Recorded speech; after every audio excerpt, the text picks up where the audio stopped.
রবের কিংডমে যত ধর্মজীবী মৌলবী সমাজ রয়েছে, ইবলিস বক্তা রয়েছে, এদের থেকে আল্লাহ তাআলার কাছে আশ্রয় চাচ্ছি।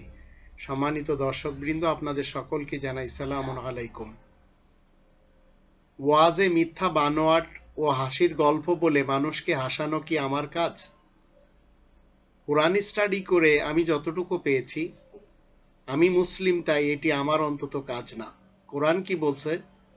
23 নম্বর সূরার প্রথম 3টি আয়াতে এবং 25 নম্বর সূরা আল ফুরকানের 63 এবং 72 আয়াত দুটিতে বলা হচ্ছে, সূরা মুমিনুন এর প্রথম 3টি আয়াতে বলা হচ্ছে, কদ আফলাল মুমিনুন আল্লাযীনা হুম ফি সালাতিহিম খাশিউন ওয়াল্লাযীনা হুম আনিল লাগবি মুরিদুন। নাজাত পাবে সে তো মুমিনরাই, যারা নিজেদের সালাতে বিনীত বিনম্র অবস্থায় থাকবে আর যারা অনাবশ্যক কথা ও কাজ এড়িয়ে চলবে। আর 25-এর 63-তে বলা হচ্ছে, আর রহমানের বান্দাগণ তো তারাই যারা দুনিয়ার বুকে ধীর পায়ে চলাফেরা করে, আর অশিক্ষিত মূর্খরা যখন তাদেরকে কিছু বলতে চায় তখন বলে তোমাদের উপরেও শান্তি বর্ষিত হোক।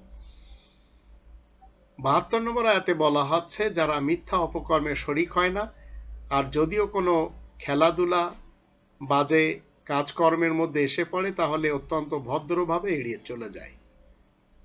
মিথ্যা বানোয়াট এবং হাসির গল্প বলা এবং মানুষকে হাসানো কাঁদানো, এগুলি নাট্যকার মৌলবী যারা রয়েছে, ধর্মজীবী মৌলবী যারা রয়েছে, সুরকার গীতিকার মৌলবী যারা রয়েছে, তাদের কাজ। এগুলি আমরা দেখতে পাচ্ছি আমাদের দেশে এক শ্রেণীর সার্কাস হুজুর রয়েছে, তারা এসব করে যাচ্ছে। আর যত গীবত গিল্লা এরা সবাই গেয়ে যাচ্ছে, একে অপরের বিরুদ্ধে যত কটু কথা সেগুলিও তারা বলে যাচ্ছে।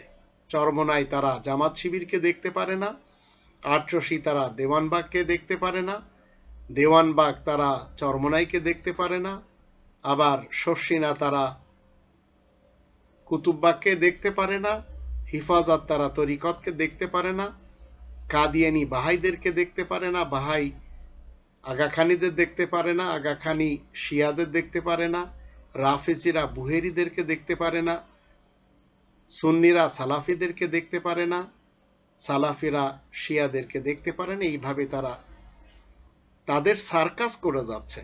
এগুলির আসল উদ্দেশ্য হচ্ছে তারা 2 পয়সা ইনকাম করে খায়, খয়রাত করে খায়, তারা কোনো কাজকর্ম করে খেতে রাজি না।